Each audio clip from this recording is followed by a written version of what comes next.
오늘은 시편 47편 말씀입니다. 1절 말씀이에요. 너희 만민들아 손바닥을 치고 즐거운 소리로 하나님께 외칠지어다. 손뼉을 치면서 즐거운 소리로 하나님께 외치라 말씀하고 있어요. 외친다는 것은 큰 소리로 하나님을 찬송하고 하나님을 선포하라라고 하는 말씀입니다. 큰 소리로 하나님을 찬송하고 선포하는데 그냥 큰 소리가 아니라 손뼉을 치면서 기쁨과 즐거움이 가득하여. 어느 정도의 기쁨과 즐거움일까요? 주체할 수 없는 기쁨과 즐거움과 감사가 나를 사로잡고 그렇게 충만한 은혜 가운데 하나님을 찬송하고 하나님을 선포하라 라고 하는 말씀이에요. 근데 왜 우리가 이렇게 주체할 수 없는 기쁨과 즐거움으로 하나님을 찬송하고 선포해야 되는 것입니까? 큰 소리로 외치지 않으면 하나님께서 듣지 못하실까요? 그래서 큰 소리로 외치라고 하는 뜻입니까? 우리 하나님은 작은 소리로 하나님을 찬송하고 기도해도요 우리 하나님께서 다 들으시잖아요. 그런데 이렇게 주체할 수 없는 기쁨과 감사함으로 크게 하나님을 찬송하고 선포하라고 하는 것은 주변에 있는 사람들이 왜 내가 이렇게 주체할 수 없는 기쁨과 감사함에 사로잡혀 있는지 그것을 명확하게 알 수 있도록 주체할 수 없는 기쁨과 감사함으로 하나님을 찬송하고 선포하라 라고 하는 말씀입니다. 여러분들, 우리는 이거 반대되는 상황이 되면 안 되는 거예요. 주체할 수 없는 슬픔과 두려움이 나를 사로잡고 낙심과 절망 가운데 있게 되면은 원수마귀가 보고 조롱해요. 너는 내 밥이다 하면서. 이거 반대로 살아야 돼. 반대로. 주님이 나를 위해서 행하신 모든 일들을 기억하면서 주님이 우리 가운데 행하신 모든 복된 일들도 인해서 한 걸음 더 나아가 우리는 주 예수 그리스도 그분 자체로 인해서 주체할 수 없는 기쁨과 감사함에 사로잡혀서 하나님을 찬송할 때 주변에 있는 사람들이 다 우리를 보고 왜 저렇게 기쁨과 감사함이 충만한가 의아하게 생각하고 우리가 믿는 예수 그리스도를 그들도 관심을 가질 것 아니겠습니까? 그래서 우리 주변에 있는 모든 사람들이 우리의 기쁨과 감사함에 함께 동참할 수 있도록 그렇게 기쁨으로 하나님을 찬송하고 선포하라 이 뜻이에요. 이와 같은 은혜가 있기를 주의 이름으로 축복합니다.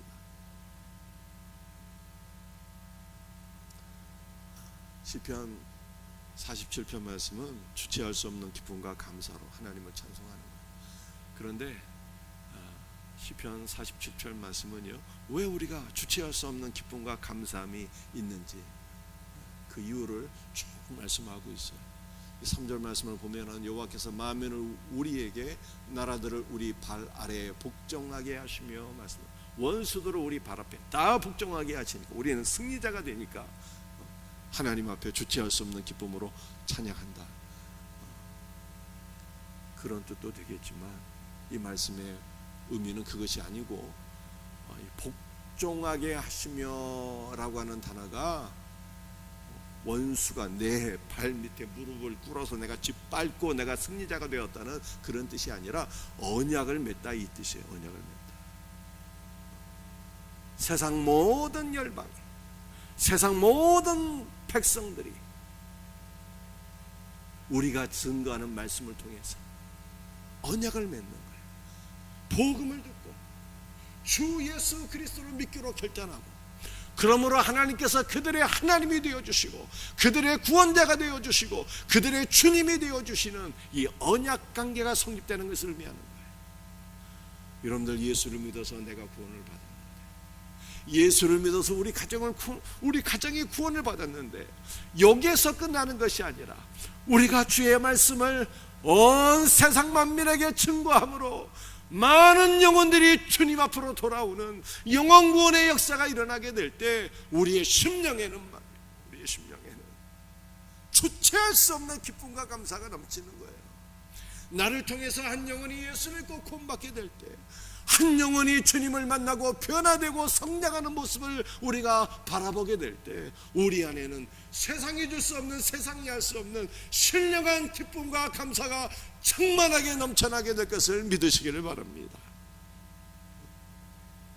영혼 구원의 기쁨으로 인해서 주체할 수 없는 기쁨이 넘치는 거예요. 그러므로 하나님께 영광 돌리게 된다는 뜻입니다.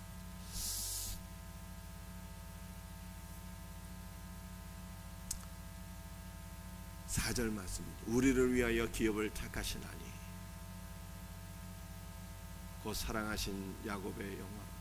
우리를 위해서 기업을 택해 주시니 이 놀라운 은혜를 생각하며 이거 얼마나 기쁨과 감사가 충만합니까? 여러분들 우리 성경을 읽어보게 되면은 이 기업이라는 단어가 많이 나와요. 구약도 그렇고 신약도 그렇고. 근데 기업만이 아니라 기업 비슷한 단어가 많이 있어요. 기업 비슷한 단어가. 산업도 있고요. 시편 16편 5절.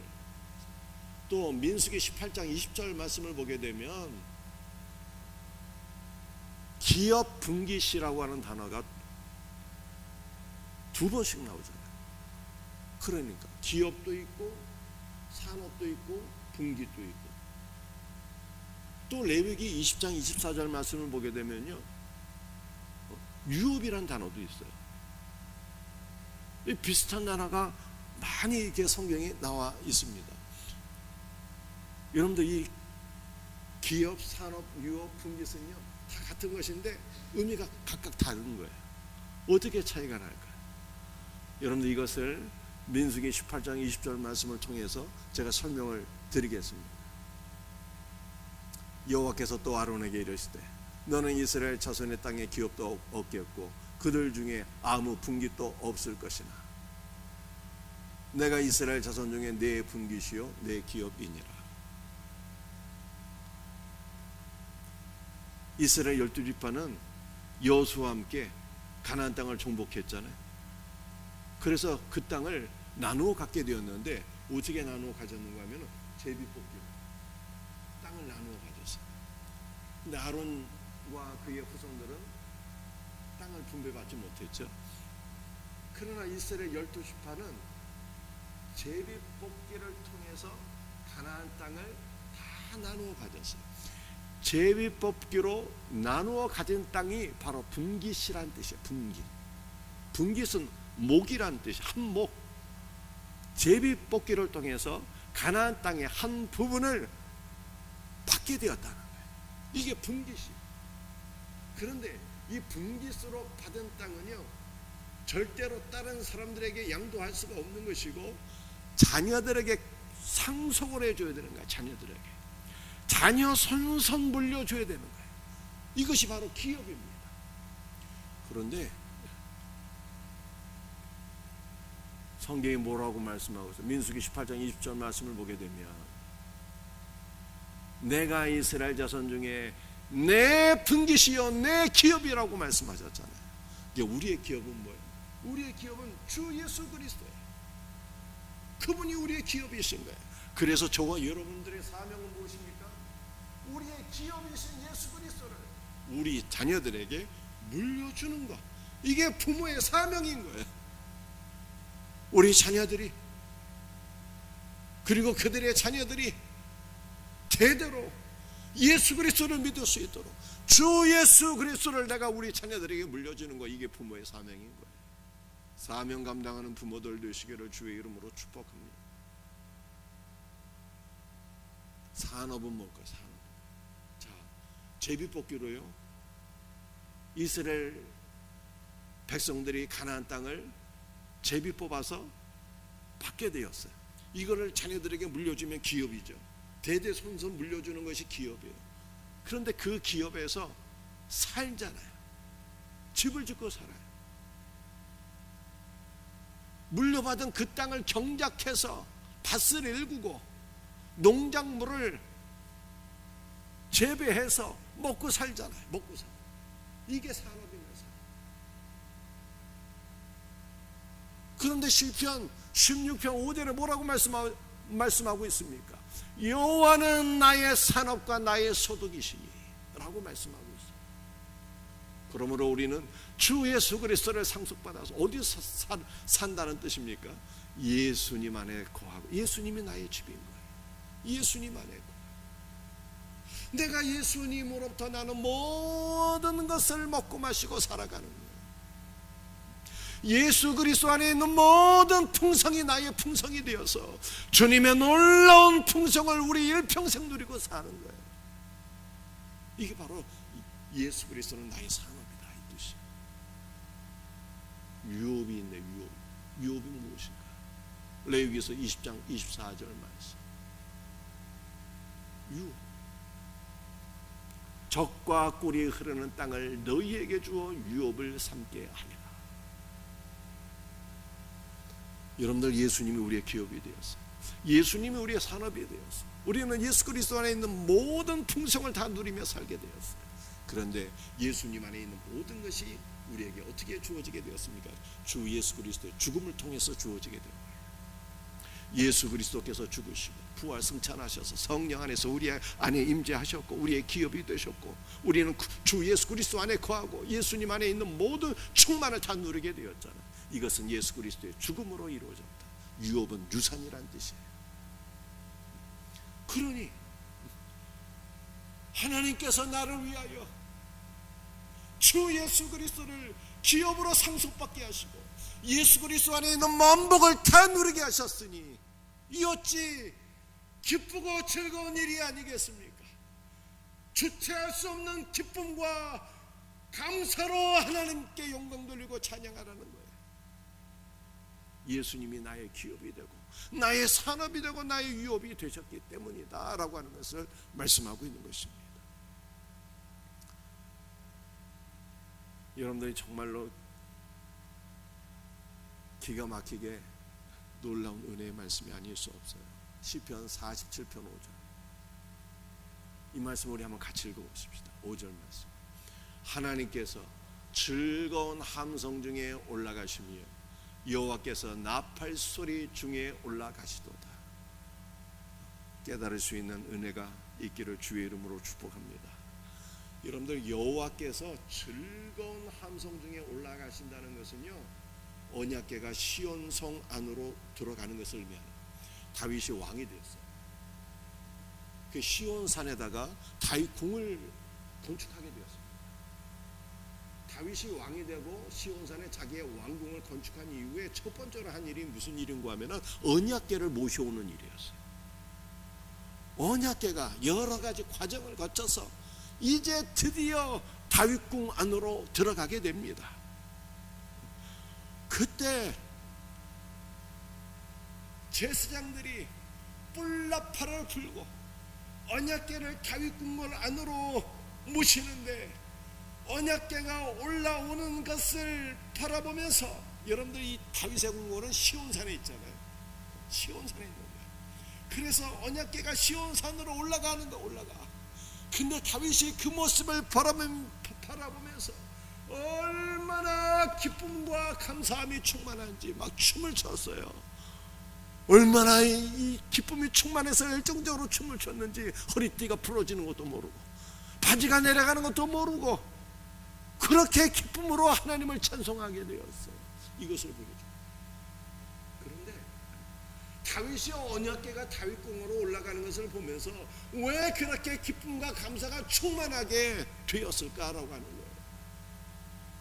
여러분들, 언약궤가 다윗궁으로 올라가는 것은 무엇을 예표하는가 하면은 언약궤신 예수 그리스도, 죽으시고 부활하신 예수 그리스도께서 승천하사 하늘 지성소 안으로 올라가는 사건을 미리 예표로 보여주는 거예요. 예표로. 여러분들, 이것이 정말로 놀라운 일이에요. 이거 잘 들으셔야 돼요. 예수님께서 죽으시고 부활하셔서 승천하시잖아요. 사도행전 1장 9절 말씀. 이 말씀을 마치시고 그들이 보는 데 올려져 가시니, 예수님이 어디로 올려지셨어요? 하늘 지성소 안으로. 언약궤신 예수님, 죽으시고 부활하신 예수님이 하늘 지성소 안으로 올려지셨다는 거예요. 그런데 11절 말씀을 보면은 뭐라고 말씀하고 있습니까? 너희 가운데서 올려지신 이 예수는 하늘로 가심을 본 그대로 오시리라. 이렇게 말씀합니다. 그래서 우리는 예수님께서 재림하셨을 때의 모습이 어떤 모습인가 보니까 데살로니가서 4장 16절의 말씀을 보니까 주께서 호령과 천사장의 소리와 하나님의 나팔 소리로 친히 하늘로부터 강림하신다 이렇게 말씀하고 있잖아요. 올라가실 때의 모습과 재림하실 때의 모습이 동일한 거예요. 그래서 재림하실 때 하나님의 나팔 소리와 함께 재림하셨다고 말씀하고 있기 때문에 예수님께서 승천하실 때도 시편 47편 5절에 말씀하고 있는 것처럼 예수님께서 승천하실 때 그냥 승천하신 것이 아니라 천사들의 나팔 소리와 함께 승천하신 거예요. 그런데 더 중요한 것은요, 예수님이 재림하실 때 혼자 재림하시는 겁니까? 혼자 재림하시는 게 아니에요. 예수님이 재림하실 때 천사장의 나팔 소리만 아니라 하늘의 천군 천사들과 함께 재림하시는 거예요. 뿐만 아니라 죽어서 천국에 간 모든 성도의 영혼이 예수님과 함께 재림하시는 거예요. 예수님과 함께. 그래서 성도의 영혼과 몸의 부활을 통해서, 죽은 자의 몸의 부활을 통해서 영과 육신이 재결합하여 신령한 몸으로 거듭나게 되는 거예요.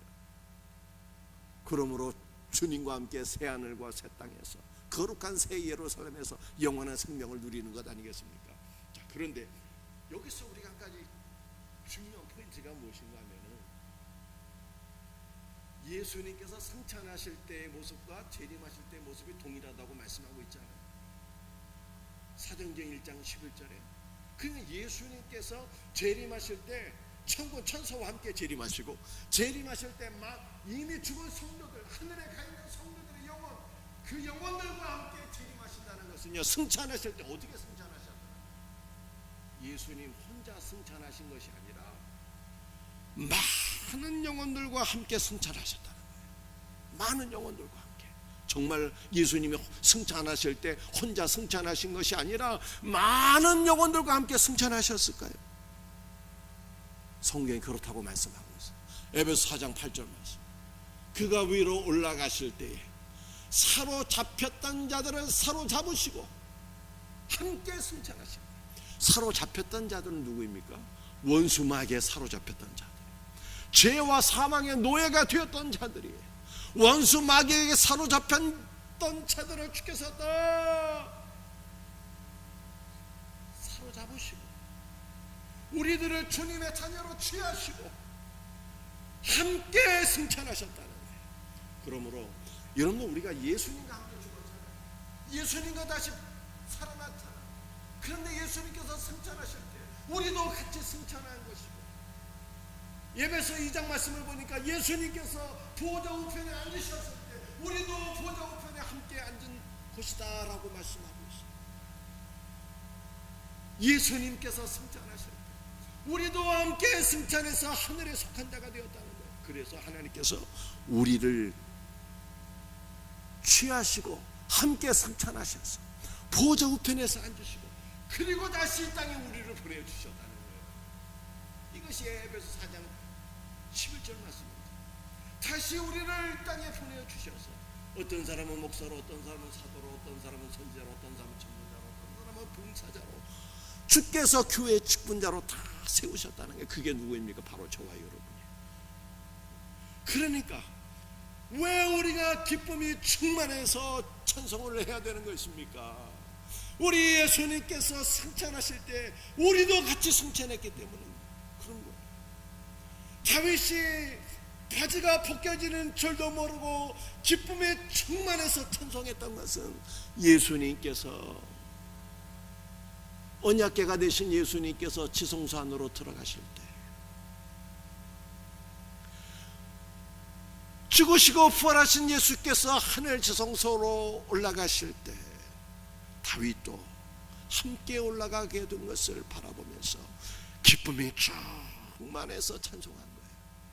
사랑하는 성도들, 저와 여러분들도 하늘에 속한 자가 되었다 이 뜻입니다. 예수님과 함께 하늘 지성소의 은혜를 누리게 되었다 이 뜻입니다. 이것을 믿음의 눈으로 바라보면서 우리는 주체할 수 없는 기쁨으로 하나님을 찬양해야 된다라고 성경이 말씀하고 있는 거예요. 이 은혜가 있기를 주의 이름으로 축복합니다. 마지막 7절 말씀 함께 같이 읽어보겠습니다. 시작. 하나님은 온 땅의 왕이심이라 지혜이시로 찬송할지니라. 하나님 우리의 왕이잖아요. 하나님 여러분의 왕이잖아요. 그 하나님 우리 주 예수 그리스도예요. 우리 주 예수 그리스도는 교회의 왕이세요. 우리 주 예수 그리스도는요 온 땅의 왕이에요. 예수님의 통치가 온 세계에 만방에 펼쳐지는 거예요. 예수님의 통치가 온 세계에 펼쳐지려면 이방인들이 복음으로 말미암아 하나님 나라 백성이 되어야 되겠죠. 주님의 통치가 전 세계에 펼쳐지고 우리 예수님은 온 땅의 왕이시기 때문에 우리가 그를 기쁨으로 찬송해야 되는데 뭐로 찬송하라 말씀하고 있어요? 지혜의 시로 찬송해야 돼요. 지혜의 시. 사랑하는 성도들이요, 지혜의 시가 뭐? 우리가 시편 말씀을 읽어보게 되면 다윗의 맞스길, 고라 자손의 맞스길, 이러한 표제가 종종 있는 것을 보게 돼요. 이 지혜의 시가 맞스길이라고 하는 뜻이에요. 그 맞스길이 무엇인가 하면은 묵상하다, 생각하다, 깨닫다라고 하는 뜻이에요. 여러분도 우리가 기도할 때 어떻게 기도해야 되면 기쁨이 충만한가를 성경이 말씀하고 있는 거예요. 충만한 기쁨, 주체할 수 없는 기쁨으로 하나님을 찬송하라잖아요. 어떻게 충만한 기쁨이 있게 될 것인가를 보여주고 있다 이 말씀이에요. 어떻게 하면 충만한 기쁨이 있을까? 기도할 때 말씀을 묵상하라 이 뜻이에요.